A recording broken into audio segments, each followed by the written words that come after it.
नमस्कार यूसन hello doctor में आप सभी का स्वागत है। मैं हूं आपका host NV Sharma. Indian Council of Medical Research का एक रिपोर्ट है जिसमें कहा गया है कि इंडिया में जितने डेथ्स होते हैं उसमें से 27.4% डेथ्स केवल और केवल हार्ट डिजीज़ के कारण होता है। ये काफ़ी चौंकाने वाली बात है। चौंकाने वाली बात इसीलिए क्योंकि पिछले 10 साल या 20 साल पहले अगर आप देखोगे तो उतने मॉडर्न फैसिलिटीज़, उतने ट्रीटमेंट मॉडर्निटीज़ या उतने मेडिसिन आविष्कार नहीं होते जितने आज के ज़माने में। मतलब ये सब मॉडर्न फैसिलिटीज़ होने के बाद भी हार्ट अटैक के, हार्ट डिजीज़ के डेथ रेट बढ़ते जा रहे हैं। इसके लिए ज़िम्मेदार हम ही हैं, क्योंकि आप देखिए लाइफस्टाइल मॉडिफिकेशंस चेंज कर दिया लोगों ने, वेस्टर्नाइज पैटर्न पे चले, पिज़्ज़ा, बर्गर, कार्बोनेटेड वाटर, इस किस्म की ड्रिंक्स लेते हुए लोग अपने हेल्थ को ख़राब कर ही रहे। ऊपर से युवक और युवतियाँ भी हुक्का पार्लर या फिर तंबाकू, अल्कोहल का सेवन कर रहे हैं, जिससे कि हेल्थ और भी ख़राब हो रहा है। नॉट ओनली दैट, मेडिसिन्स को भी वो प्रॉपरली इग्नोर नहीं करे, लाइफस्टाइल चेंजेस हो गए, इर्रेगुलर हो गए। इन सभी के लिए कारण ये हार्ट डिजीज़ का प्रमाण बढ़ते जा रहा है। तो इसको कैसे रोका जाए, क्या मॉडर्न फैसिलिटीज़ है, ये सारी बातें जानने के लिए आज हमने Mugdha ECP and heart care centre Nagpur के डॉक्टर सचिन देवारे को आज हमने यहाँ इनवाइट किया है। डॉक्टर सचिन देवारे एक प्रिवेंटिव कार्डियोलॉजिस्ट हैं और पिछले 18 साल का अनुभव है इनको। अलावा इनके बहुत सारे रिसर्चेस है और ख़ासकर ECP के बारे में एक्सपर्ट माने जाते हैं। इनसे हम जानेंगे कि हार्ट डिजीज़ को कैसे कंट्रोल किया जाए, कैसे लाइफस्टाइल मॉडिफिकेशन से बहुत कुछ फ़र्क पड़ सकता है। नमस्कार सर। नमस्कार सर, सबसे पहले, इससे पहले कि हम आगे बढ़े, हार्ट किन चीज़ों का बना हुआ है और हार्ट का फंक्शंस क्या है, जरा सिंपल लैंग्वेज में। नमस्ते, मैं डॉक्टर सचिन देवारे। आपको सबसे पहले मैं आपको एक हार्ट के बारे में एक शॉर्ट में इन्फॉर्मेशन देना चाहूँगा। हार्ट एक nothing but is a pumping organ of our body. ये हार्ट जो होता है अपना, ये अपने बॉडी का ऑल ओवर बॉडी जो अपने को सर्कुलेशन लगता है, ब्लड सर्कुलेशन, जिसके थ्रू हम न्यूट्रिशन और ऑक्सीजन अपने हर सेलुलर लेवल पे प्रोवाइड करते हैं, वो काम करता है। हार्ट ये एक मजबूत माइकार्डियल मसल से बना जाता है, जिसमें 4 चेम्बर्स होते हैं, जिसमें राइट साइड के चेम्बर्स में इम्प्योर ब्लड जो ऑल ओवर बॉडी जो कलेक्ट होता है वो लंग्स के तरफ जाके ऑक्सीजनेटेड होकर फिर लेफ्ट साइड से वो पूरे बॉडी में पंप किया जाता है।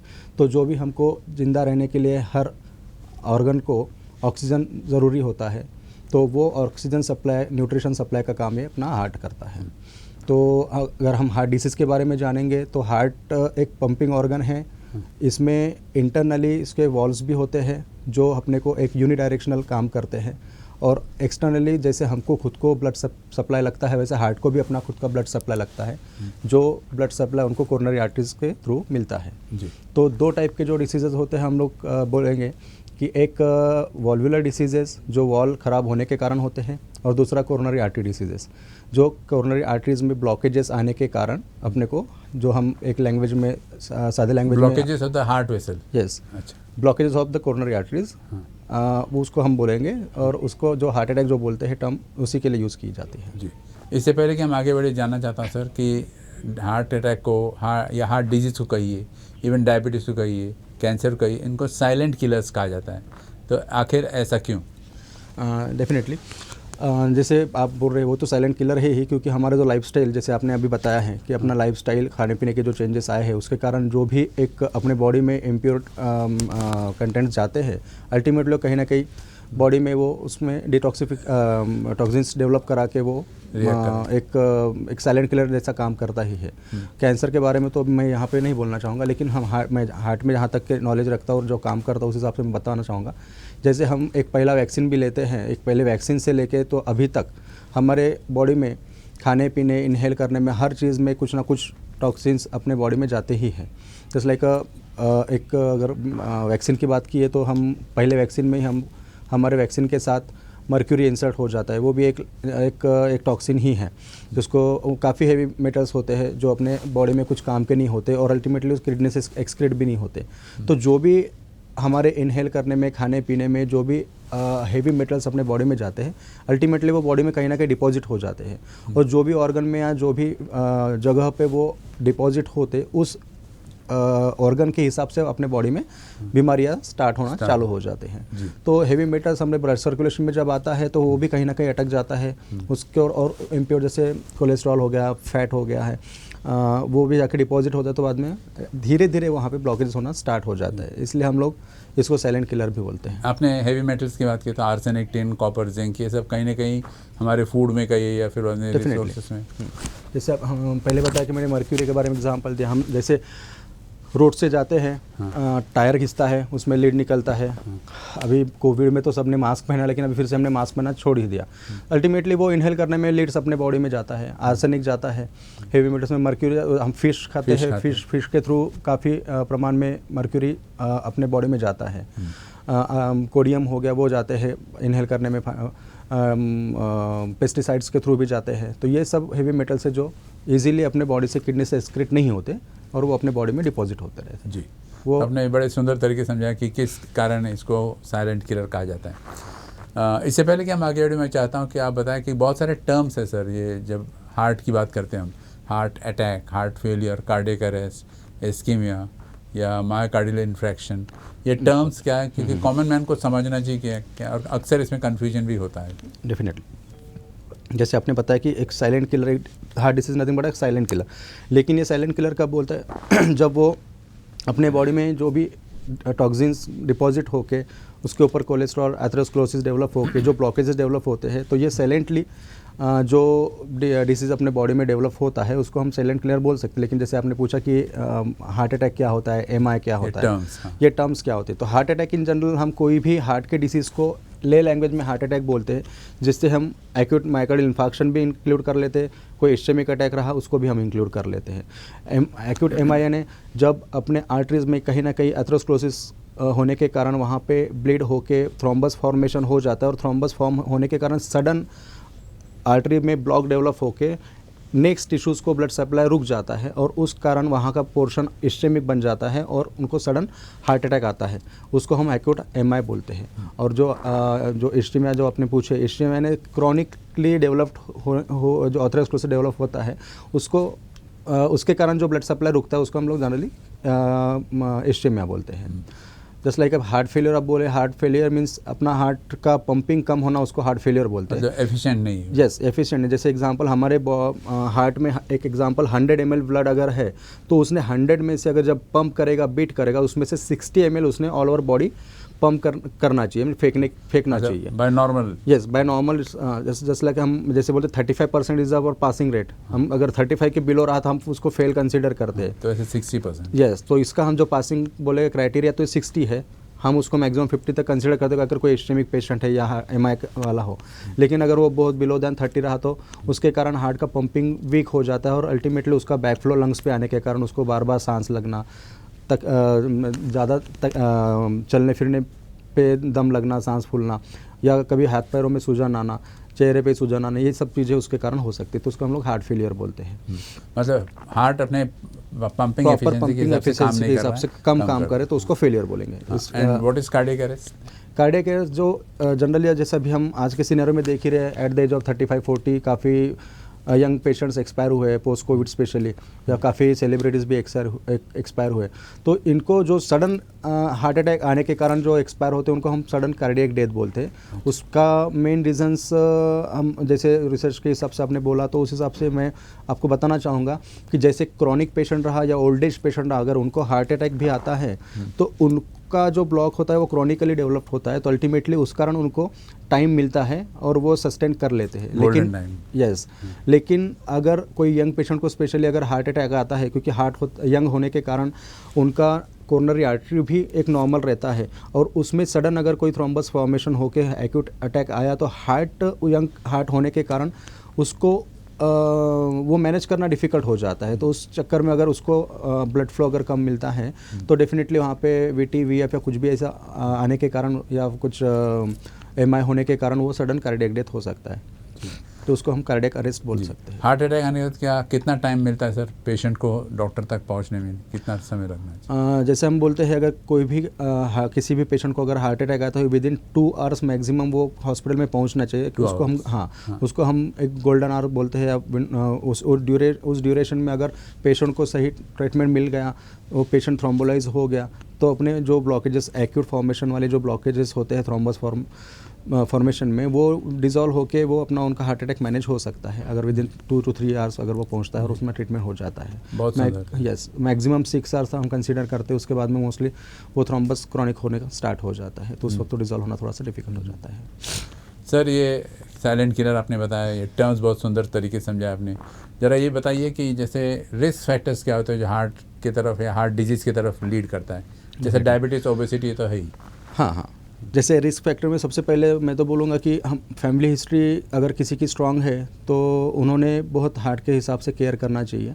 वो सबसे बड़ा हार्ट एक रिस्क फैक्टर होता है हार्ट के हिसाब से। जैसे अपने माँ पिताजी या भाई बहन में से या दादा दादी में से किसी को आनुवांशिक बोल सकते हैं, तो अपने चांसेस बढ़ जाते हैं कि उनको हार्ट अटैक अपने को आने के चांसेस एग्जैक्टली 90% तक हम बोल सकते हैं कि उसको आने के चांसेस है। ये सबसे पहला एक रिस्क फैक्टर हो गया कि अगर फैमिली हिस्ट्री स्ट्रांग है तो। उसके बाद में हम अगर स्मोकर है, टोबैको च्यूअर है, अल्कोहल एक लिमिट तक ठीक है, उसके अलावा भी वो हानिकारक ही है, एक्सेसिव अल्कोहल। उसके बाद में हम लैक ऑफ एक्सरसाइज होगी, रेगुलरली मॉर्निंग वॉक नहीं करते, बॉडी की तरफ ध्यान नहीं देते, जंक फूड्स है काफ़ी हद तक जो आजकल मार्केट में इजीली अवेलेबल है और लोग खाना और जंक फूड ज़्यादा खाते हैं, वो भी बहुत बड़ा रिस्क फैक्टर है। और घर में जो मल्टीपल टाइप ऑफ पहले जो तेल आता था, अभी तो multiple types of oil available है, उसमें से राइस ब्रान ऑयल एक बोल सकते हैं जो थोड़ा सा कार्डियक वाइज अच्छा है। बाकी इसमें तो सब फैट फॉर्मेशन वाले ही होते, तो अल्टीमेटली अनसैचुरेटेड फैट वाले होते हैं। तो अल्टीमेटली अगर वो बहुत ज़्यादा प्रमाण में किसी को आदत है तेल तो या घी खाने की, तो ऐसे इसमें रिस्क बढ़ जाता है। तो इन्होंने भी वो एक केयर करना चाहिए। प्रदूषण का कुछ परिणाम पड़ता है सर? डेफिनेटली, जैसे हमने पहले भी डिस्कशन किया कि हेवी मेटल्स अगर वो एक प्रॉब्लम रहता है, उसके बाद में अगर कार्बन डिपोजिशंस हो गया, ऑक्सीडेशन प्रॉपर नहीं हो गया, तो अल्टीमेटली उसमें भी हार्ट अटैक के चांसेस बढ़ जाते हैं। जी, क्या वजह है सर कि मर्दों में, पुरुषों में ये प्रमाण ज़्यादा है हार्ट डिजीज़ का एज़ कम्पेयर टू वुमेन? ऐसे स्टडी के हिसाब से एक 5% बोल सकते हैं कि मेल पेशेंट में हम ज़्यादा प्रोन करते हैं कार्डियक डिसीज वाइज। फीमेल में भी हार्ट अटैक आते ही है, लेकिन most of the post menopausal condition में ईसीजी में कुछ चेंजेस आते हैं जो अपने को लगता है कि हार्ट के हो, लेकिन वो मेनोपॉजल कंडीशन में अपने को नॉर्मल कंसीडर करते हैं। सबसे मेन एक रीज़न होता है इमोशनल जो मैनेजमेंट होता है। फीमेल पेशेंट में इमोशनल मैनेजमेंट थोड़ा इजी हो जाता है, वो रो के अपना इमोशंस एक एक्सप्रेस कर लेते तो फ्री हो जाते। मेल मोस्टली वो एक्सप्रेस नहीं कर पाते, तो उसमें एड्रेनलिन सिक्रेशंस बढ़ते रहता है और उसके कारण अपना हार्ट अटैक के चांसेस बढ़ जाते हैं। वो एक मेन रीज़न उसके पीछे का है। अभी आपने कहा कि जो सेलिब्रिटीज़ है वो भी यंग एज में मर रहे, तो मेन रीज़न क्या है सर यंग पीपल का डेथ? पहले तो 60-70 के बाद ये हार्ट अटैक की बात सुनते थे हम, अभी तो यंग 30-40 में। हाँ, 30-40 के एज में होने के चांसेस काफ़ी है, क्योंकि जो स्ट्रेस है, लाइफस्टाइल और जो खाने पीने में जो चेंजेस आए हैं वो सबसे एक मेन रीज़न है। और पोल्यूशन और जो स्ट्रेस आप बोल रहे हैं, जैसे 20 ईयर्स बिफोर हम भी जब मैंने स्टार्ट किया था उस वक्त अगर 50 बिलो अगर कोई पेशेंट आता था तो हम लोग बोलते यंग पेशेंट को हार्ट अटैक आ गया। अभी तो हम 35-40 हम इवन मैंने बाईपास जो ऑपरेट असिस्ट किया है, तो एट द एज ऑफ 21 हमने सबसे छोटा एक बाईपास जो स्पेशली कोरोनरी आर्टरी ब्लॉक होने के कारण उस एट द एज ऑफ 21 हमने ऑपरेट किया है। तो ये एज अभी आज ऐसा है, और पोस्ट कोविड में काफ़ी एक्सेप्शंस होंगे। हाँ, ये एक्सेप्शंस बोलेंगे, कुछ डिसीज़ के कारण भी हो सकता है, लेकिन ओवरऑल अगर कंसिडर करके जिनका एज आज 35 क्रॉस हो गया है तो उनके चांसेस काफ़ी बढ़ गए हैं। जो हम लोग उस 20 ईयर्स बिफोर जो 50 ईयर्स बोलते थे, आज हम 35 पे आ गए हैं। तो 35 अगर क्रॉस कर लिया तो उनके हार्ट के डिसीज डेफिनेटली अब आज की तारीख में चांसेस बढ़ गए। मॉडर्न लाइफस्टाइल के कारण, मॉडर्न लाइफस्टाइल, स्ट्रेस, आज जो कंपटीशन बढ़ गई है, उनके पास ये है मेरे पास क्यों नहीं है, एक वो भी रीज़न है जिसके कारण हम बस एक रैट रेस के पीछे दौड़ रहे हैं, वो भी एक रीज़न है। तो most of the stress factors अभी, और पोस्ट कोविड में काफ़ी थ्रोम्बस फॉर्मेशन जो पोस्ट वैक्सीनेशन भी हुआ है कोई पेशेंट में, कोई पोस्ट कोविड में थ्रोम्बस फैक्टर्स बढ़ गए हैं, तो उसके कारण भी यंग पेशेंट में काफ़ी सेलिब्रिटीज़ वगैरह एक्सपायर हुए हैं। Plus lifestyle.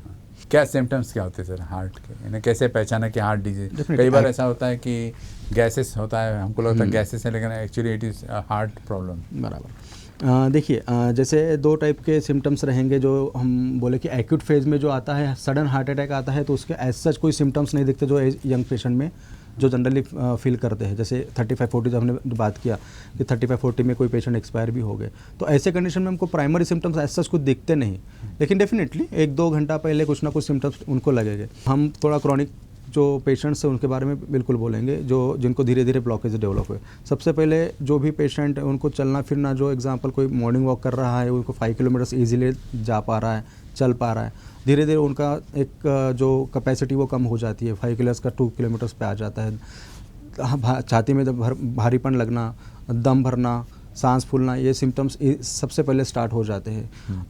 अगर वो पेशेंट डायबिटिक है, हाइपरटेंसिव है, तो डेफिनेटली उन्होंने अगर 40 क्रॉस कर दिया तो अपना एक कार्डियक चेकअप बिल्कुल 3 महीने में एक बार ज़रूर करना चाहिए, भले सिम्टम्स हो या ना हो। TMT 6 महीने में एक बार उन्होंने करना ही चाहिए। तो सबसे पहले डिज़निया, वो एग्जर्शन पे जो कंप्लेंट्स होती है वो सबसे पहले फील होता है। उसके बाद में धीरे धीरे कैपेसिटी कम होती है, बाद में चेस्ट पेन, अगर थोड़ा भी वर्क ज़्यादा किया तो छाती में भर के आता है, और बाद में चेस्ट पेन भी स्टार्ट हो जाता है। ये इनिशियल लेवल पे सिम्टम्स आते हैं। और एक्यूट फेज में सडन जो पेन होता है, मोस्टली छाती का पेन वो लेफ्ट आर्म में, कभी बैक में, कभी राइट आर्म में भी आता है, कभी दांतों में पेन जाता है, कभी पेट में भी पेन जाता है। रेयरली पेट में पेन जाता है। हमने 2006 में एक पेशेंट देखा था जो एक्चुअली एक लेडी पेशेंट थी, she was admitted with abdomen pain. सब डायग्नोस्ट होने, सब इन्वेस्टिगेट होने के बाद भी कुछ ना मिलने के बाद हमने उसका एंजियोग्राफी किया and she got blockages in LAD। तो ऐसा भी होता है, कोई स्पेशली एब्डोमेन पेन लेके भी आ सकता है, रेयरली आता है। हाँ, लेकिन जनरली जो chest pain refer to left arm या बैक या जॉ, ये टिपिकल सिम्टम्स होते हैं हार्ट डिसीज़ के। पसीना छूटना, घबराहट होना, कभी कभी वोमिटिंग भी होता है जी। डॉक्टर्स एस्पिरिन लेने को बोलते हैं, वो भी टंग के नीचे रखना है, एक फर्स्ट एड के तौर पे। एकोस्प्रिन, यस, टंग के नीचे रखने के लिए बोलते हैं, वो नाइट्रेट से सॉर्बिट्रेट बोलते हैं हम उसको, टैबलेट। वो वासोडायलेटर होती है। अगर इन केस अगर किसी को हार्ट अटैक आ गया तो उनके वेसल्स थोड़ा डायलेट होने के हिसाब से उनको सॉर्बिट्रेट दी जाती है। तो वेसल्स का डायलेटेशन होने के कारण उनका जो ब्लड फ्लो है वो अल्टीमेटली बढ़ जाता है। और जो एकोस्प्रिन जो आप बोले वो एक्चुअली एंटीप्लेटलेट्स में आता है। अगर कोई ब्लॉक डेवलप हो गया है कहीं वे में, तो उसको डिज़ोल्व करने का काम एंटीप्लेटलेट करता है। तो इकोस्प्रिन हम उसको पानी में घोल के 2 टैबलेट्स घोल के उनको सडन हमको देना पड़ता है। तो डायग्नोसिस की बात करेंगे सर, तो क्या डायग्नोसिस मॉडर्न टेक्निक्स को ध्यान में रखते हुए? ओके, देखिए, जैसे मैंने बोला कि कोई भी पेशेंट अगर जो हाइपरटेंसिव है, डायबिटिक है, फैमिली हिस्ट्री स्ट्रॉन्ग है, अल्कोहलिक है, टोबैको चीवर है, तो ऐसे पेशेंट ने जनरली 3 महीने में 6 महीने में एक बार TMT को वो करना ही चाहिए। अगर कुछ चेंजेस अगर आते हैं तो डेफिनेटली एंजियोग्राफी या CT एंजियो, अगर किसी को नॉन इन्वेजिवली करना है तो CT एंजियो भी करा सकते हैं इनिशियल लेवल पे। बस CT एंजियो का इतना ही डिफरेंस है कि किसी को अगर कुछ ब्लॉकेजेस निकलते हैं, इनको एंजियोप्लास्टी या बाईपास करने की इच्छा हो तो उनको वो रिपोर्ट्स हेल्पफुल नहीं होता। बाकी रिपोर्टिंग वाइज दोनों इसमें सेम ही आता है। तो हम लोग ऐसे पेशेंट को इनिशियल लेवल पे सबसे पहले CT एंजियो हम एडवाइस कर सकते हैं, और उसके बाद में फिर एंजियोग्राफी भी कर सकते हैं। अगर उसमें एंजियोग्राफी में कुछ ब्लॉकेजेस निकलते हैं उसके अकॉर्डिंग हम उसको ट्रीटमेंट एडवाइस कर सकते हैं। एक और ट्रीटमेंट है और एक इन्वेस्टिगेशन है जिस 3D वैस्कुलोग्राफी, जो फिलहाल अपना नागपुर में अवेलेबल नहीं है, लेकिन हम हमारे सेंटर पे एक मंथली वंस एक कैंप रखते हैं। वो कैंप के थ्रू हमको 3D वैस्कुलोग्राफी। क्या एडवांटेज क्या है सर? इसमें एडवांटेज ये है कि इसमें एक ये नॉन इन्वेजिव टेक्निक से हम लोग डायग्नोस कर पाते हैं। चार्जेस वाइज भी काफ़ी कम चार्जेस में अपना यहाँ पे स्पेशली फिजियोलॉजिकल फ्लो, अगर कोई पेशेंट का हमको एंजियोग्राफी में बहुत से पेशेंट्स को सिम्टम्स रहते हैं लेकिन एंजियो में रिपोर्ट्स नॉर्मल रहता है, इसका मतलब उनको ब्लॉकेजेस नहीं, ऐसा नहीं बोल सकते। उनका ब्लॉकेजेस माइक्रोवेस्कुलर लेवल पे रह सकता है। जो एक मेन वेसल है उसकी अगर ब्रांच है और ब्रांच में अगर वो जो ब्लॉकेजेस है तो वो वहाँ का अगर ब्लॉक हमको एंजियोग्राफी में, क्योंकि एंजियोग्राफी के लिमिटेशंस है, उतने MM में वो दिखाएंगे, उसके नीचे के नहीं दिखा पाएंगे। तो इसका मतलब अल्टीमेटली वो छोटे माइक्रोवेस्कुलर में भी अगर ब्लॉक रहा तो भी उसको सेलुलर लेवल पे उसका ऑक्सीजन और न्यूट्रिशन ब्लड थ्रू नहीं मिल पाता, इसीलिए उसको सिम्टम्स रहते हैं। लेकिन वो पेशेंट्स अपने को एंजियोग्राफी में नॉर्मल रिपोर्ट दिखा सकता है। तो ऐसे पेशेंट को हम लोग नॉर्मल कंसिडर करके उसको छोड़ देते हैं। बट अगर वही टेस्ट 3D वैस्कुलोग्राफी उसी पेशेंट के हम करते हैं तो हमको डेफिनेटली वहाँ पे कुछ ना कुछ माइन्यूट लेवल पे भी अगर कुछ रहा ब्लॉक तो भी अपने को वहाँ पे दिख जाता है फिजियोलॉजिकली कि वहाँ पे उसका ब्लड फ्लो कम है। अगर वो ब्लड फ्लो हमको इनिशियल लेवल पे कम मिलता है, मतलब देखा जाए तो ये ट्रू डायग्नोसिस है। Yes, definitely. ये टू डायग्नोसिस बोल सकते हैं। जो फिजियोलॉजी एनाटॉमिकल तो हाँ है ना, एनाटॉमिकल ब्लॉक आप अकॉर्डिंग टू एज कोई ना कोई पेशेंट को कुछ ना कुछ परसेंटेज में आज की तारीख में लाइफस्टाइल के कारण ब्लॉकेजेस निकलना ही है, लेकिन हर पेशेंट सिम्टम्स रहेंगे या नहीं रहेंगे ऐसा कंसिडर नहीं कर सकते हम। तो अगर कोई पेशेंट को सिम्टम्स है और एंजियो नॉर्मल है तो फिर उसने अगर 3D वैस्कुलोग्राफी अगर करते हैं और उसमें उसको फिजियोलॉजिकल ब्लॉकेज को डेवलप दिखता है, हमको कुछ नैरोइंग इंडेक्स वहाँ पे आता है कुछ परसेंटेज में, अगर अपने को लगता है तो उसका हम ट्रीटमेंट बिल्कुल एक कार्डियक पेशेंट कंसिडर करके करना चाहिए। मतलब तो ये भी रूल आउट कर बिल्कुल रूल आउट करने के लिए 100% रूल आउट हो जाता है। लेकिन सर एक बात है कि आप जितने लोग हैं दुनिया में, ये कहीं ना कहीं इनका कुछ ना कुछ परसेंटेज ब्लॉकेज तो रहता ही होगा, मतलब रातों रात तो नहीं हुआ होगा, ओवर द टाइम ये डेवलप हुआ। जैसे तो ओल्ड कौन एज सा लेवल है जहाँ पर अपन बोल सकते हैं टॉलरेबल है, इसके ऊपर ब्लॉकेज खतरनाक है? बिल्कुल देखिए अभी हमने इतने पेशेंट देखे हैं तो उसमें से बहुत से ओल्ड एज पेशेंट जो रहते हैं 75-70 प्लस वाले, तो उनमें जब हम एंजियोग्राफी करते हैं वो बहुत से पेशेंट्स असिम्प्टोमेटिक होते हैं। कभी किसी को कैटरैक्ट ऑपरेट करना है, किसी का फीमर नेक फ्रैक्चर हो गया उसके लिए ऑपरेट करना है, जब हम उनको कार्डियक फिटनेस मांगते हैं उस वक्त जब उनको एंजियोग्राफी करते हैं असिम्प्टोमेटिक पेशेंट में, तो उस वक्त भी उनको कभी कभी लेफ्ट में डिसीज निकलता है, कोई कोई 1-2 ब्लॉकेजेस 100% तक बंद रहती है कोरोनरी आर्टरीज। स्टिल वो अपना लाइफस्टाइल प्रॉपर वे एक उनके हिसाब से, लेकिन वो क्वालिटी लाइफ नहीं है। क्वालिटी लाइफ वैसे भी 70 प्लस में ऐसा क्वालिटी लाइफ तो ऐसा नहीं रहेंगे, लेकिन वो उनके रूटीन वर्क आराम से वो डेफिनेटली कर सकते हैं।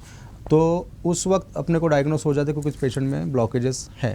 तो हम लोग ये नहीं बोल सकते कि कौन से परसेंट का, जिस परसेंट में पेशेंट को सिम्टम्स डेवलप हो उसको हम लोग एक हार्ट डिसीज बोल सकते हैं। और वैसे भी कोरोनरी आर्टरी डिसीज जो हार्ट डिसीज हम बोलते हैं वो कोरोनरी आर्टरीज में ब्लॉकेजेस होने के कारण ब्लड सप्लाई जो सामने वाले टिश्यूज़ को नहीं मिल पा रहा है, यानी ultimately it's nothing but obstructive disease. अगर वो कहीं पे भी ऑब्स्ट्रक्शन आ गया और उसके कारण सामने ब्लड फ्लो अगर कम मिलता है तो, और कम मिलने के कारण अगर सिम्टम्स डेवलप होते हैं तो उसको हम हार्ट डिसीज बोलना चाहिए आइडियली। हम एनाटॉमिकल ब्लॉक देख के हम उसको हार्ट डिसीज नहीं बोलेंगे। लेकिन वैसे भी कोलैटरल्स रहते हैं तो ब्लड सप्लाई तो हो ही जाता होगा। डेफिनेटली नेचुरल कोलैटरल्स ये कुछ नई टर्म नहीं है। Collaterals ultimately it's natural procedure.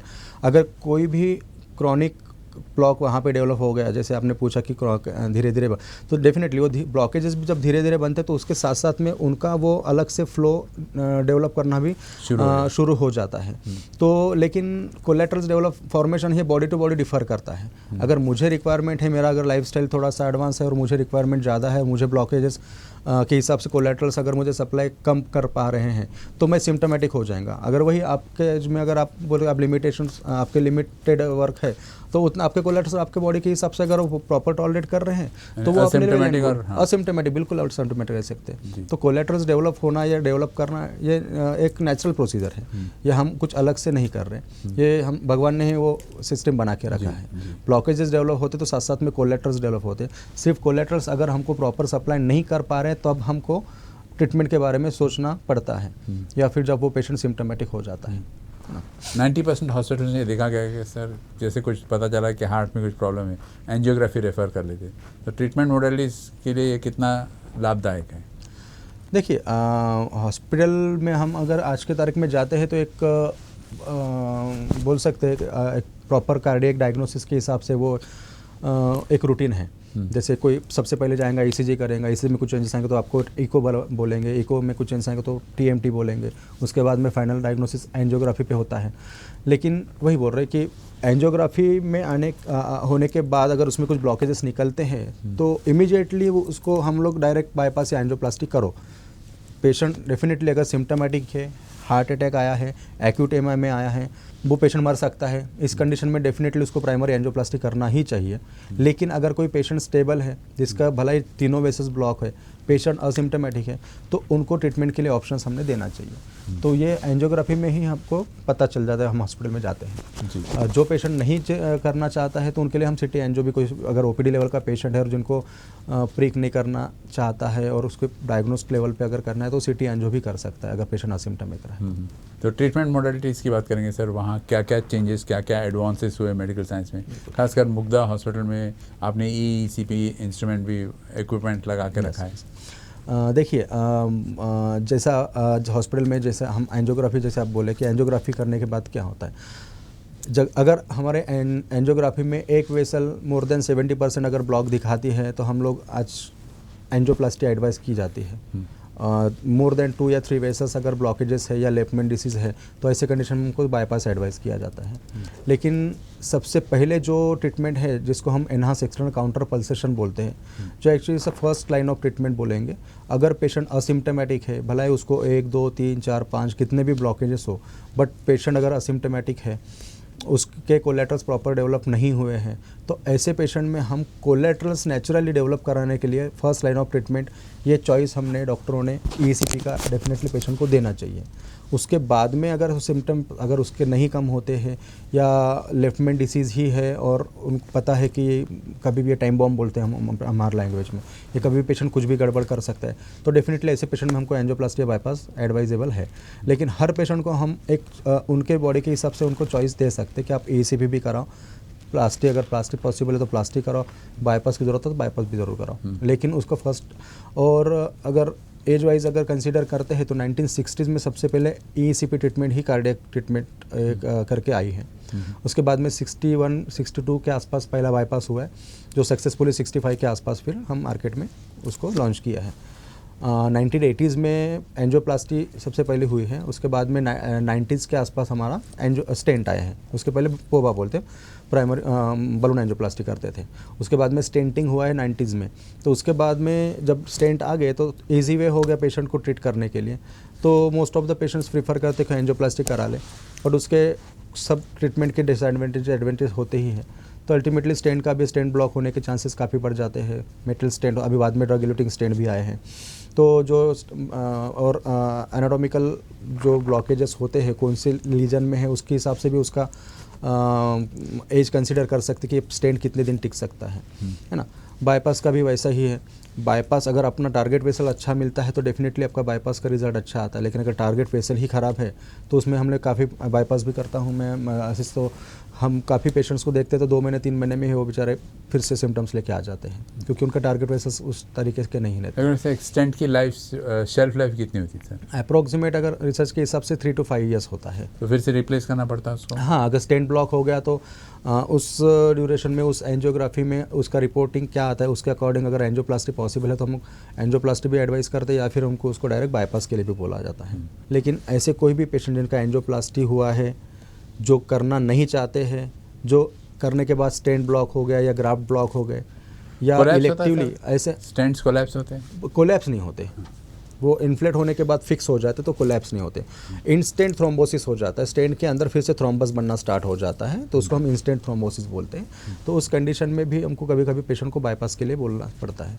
तो ये सब पेशेंट जो है, जो इनको भी हम अगर पेशेंट स्टेबल है तो इनको हम ईसीपी से भी हम लोग ट्रीट कर सकते हैं। ईसीपी कैसे एडवांटेजेस है सर और अदर इक्विपमेंट्स? ओके, ईसीपी जो होता है एनहांस एक्सटर्नल काउंटर पल्सेशन, ये एक नॉन इन्वेजिव टेक्निक है हार्ट पेशेंट को ट्रीट करने के लिए। जैसे बेसिक जो होता है हार्ट डिसीज़ यानी ऑब्स्ट्रक्शन, कोरोनरी आर्टरीज में ऑब्स्ट्रक्शन आने के कारण ब्लड सप्लाई रुक जाता है, उसके कारण सामने वाले टिश्यूज़ इश्चेमिक हो जाते हैं, हार्ट का पंपिंग कम हो जाता है, वो वॉल्व काम करना कम हो जाता है। ये बेसिक हार्ट डिसीज़ का बोल सकते हैं सिस्टम है। अगर हम प्लास्टिक में भी अल्टीमेटली जो ऑब्स्ट्रक्शन रिमूव कर देते हैं, ब्लड फ्लो जैसे बढ़ गया अपना हार्ट प्रॉपर काम करना स्टार्ट हो जाता है। अल्टीमेटली ग्राफ में भी ब्लॉकेजेस के नीचे साइड में हम लोग एक नया वेन या आर्टरी हम लगाते हैं, तो ब्लड फ्लो ये ऑब्स्ट्रक्ट हो गया तो ब्लॉक के एक अलग मार्ग उसको बना के दे देते हैं, तो वहाँ से ब्लड फ्लो स्टार्ट हो जाता है। तो जब दूसरा ब्लड फ्लो वहाँ से मिलता है तो वहाँ का भी ब्लड फ्लो बढ़ने के कारण अल्टीमेटली वो हार्ट काम करना स्टार्ट हो जाता है या पहले से बेटर काम करना स्टार्ट हो जाता है। ईसीपी में भी वही होता है, वहाँ भी हम लोग जैसे कोलेटर्स मैंने आपको पहले समझाया, तो हम लोग ईसीपी मशीन से डायस्टोल ऑगमेंटेशन करा के कोरोनरी आर्टरीज के जो ब्रांचेस होते हैं जहाँ पे ब्लॉकेजेस के ऊपर नीचे 360 एंगल में हर जगह होते हैं, जो माइक्रोवेसल्स भी होते हैं कुछ जो अपने को सिटी एंजियो या एंजियोग्राफी में इनिशियली पकड़ में नहीं आते, लेकिन डेफिनेटली ईसीपी के ट्रीटमेंट के बाद आप 6 महीने के बाद एंजियोग्राफी करेंगे तो डायलेटेड जो आपके कैपिलरीज होते हैं जो बाद में कोलेटर्स में डेवलप हो जाते हैं, वो हमको एंजियोग्राफी या सिटी एंजियोग्राफी में दिख जाते हैं। तो वो जो रेगुलरली हम उसको 1 घंटा रोज़ ट्रीटमेंट देते हैं और ट्रीटमेंट के कारण रोज़ प्रेशर दे के वो छोटी कैपिलरी को प्रेशर दे के डायलेट कर देते हैं, तो अल्टीमेटली वो 35 to 40 सेशंस के बाद में वो वहाँ से ब्लड सप्लाई स्टार्ट होना फ्लो स्टार्ट होना शुरू हो जाता है। तो जैसे वहाँ से फ्लो स्टार्ट हो जाता है अल्टीमेटली ऑब्स्ट्रक्टेड जगह पे अपना मेन मोटो होता है कि इस्टेमिक जगह पे ब्लड सप्लाई बढ़ाना। हम उसको प्लास्टिक से बढ़ा रहे हैं, बाईपास से बढ़ा रहे हैं, कि अल्टीमेटली कोलेटर्स डेवलप कर रहे हैं। ये अल्टीमेटली ट्रीटमेंट है। तीनों ट्रीटमेंट का एक मोटो एक ही है, हमको सामने वाले टिश्यूज़ को ब्लड फ्लो बढ़ाना है।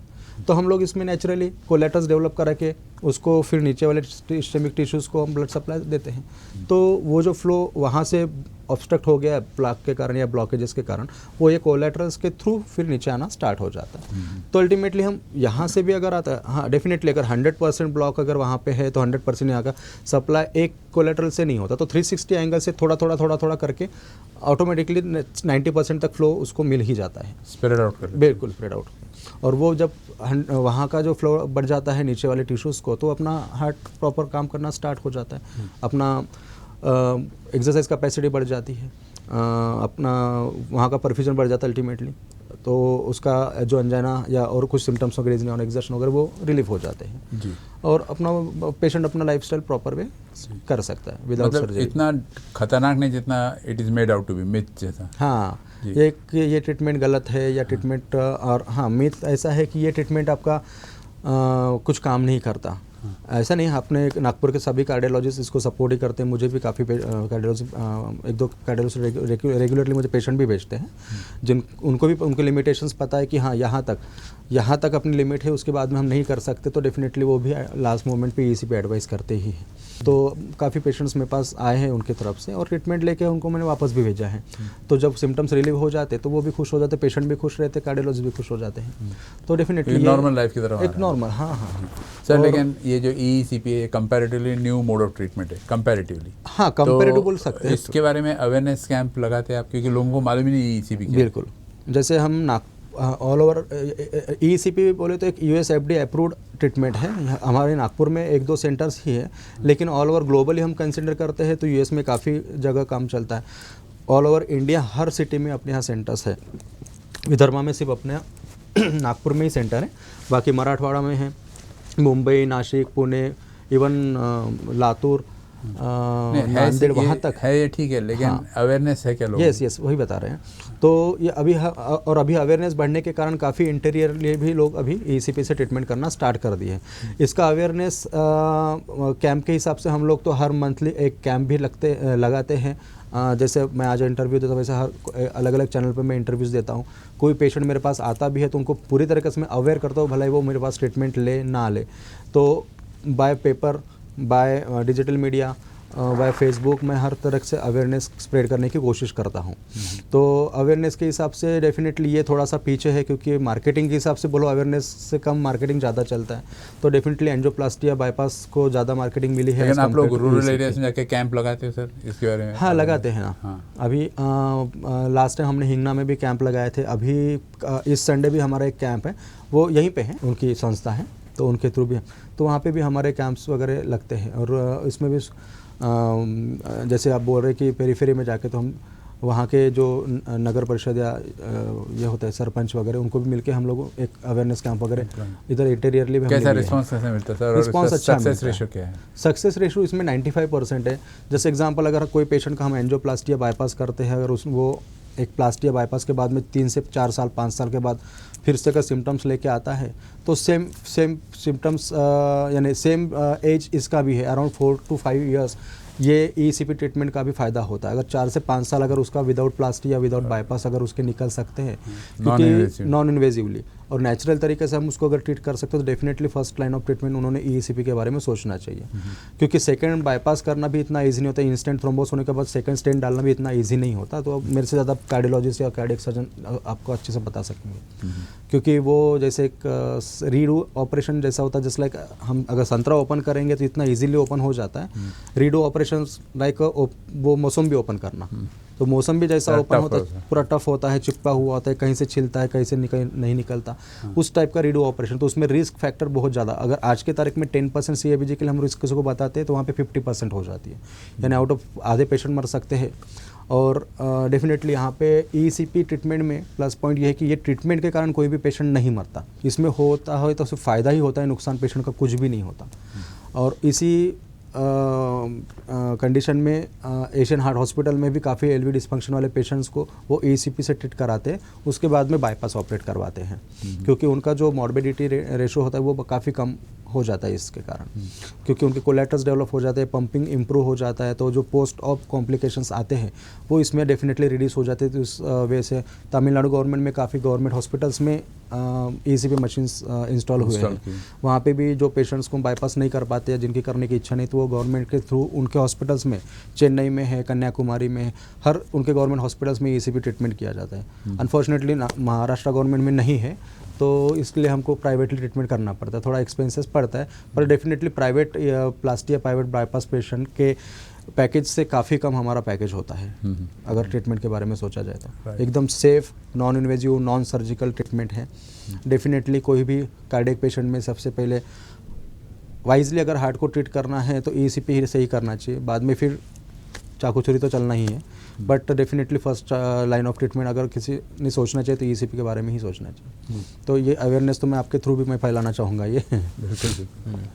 समय निकला जा रहा है सर, समय समाप्त करने से पहले मैं सोच रहा हूँ एक मैसेज अगर आप देना चाहोगे तो क्या रहेगा? देखिए, जैसे मिथ आपने ECP के बारे में लोगों को पता है कि इससे कुछ ट्रीटमेंट होता नहीं, इससे फ़ायदा होता नहीं, ऐसा कुछ भी नहीं है। मेरे पास जितने भी पेशेंट्स आते हैं उसमें से 95% पेशेंट 100% बोल सकते असिम्टोमेटिक है। एक 2-4-5% है जिनको कम ज़्यादा ट्रीटमेंट्स की बाद में भी ज़रूरत पड़ती है, एक्सेसिव ट्रीटमेंट।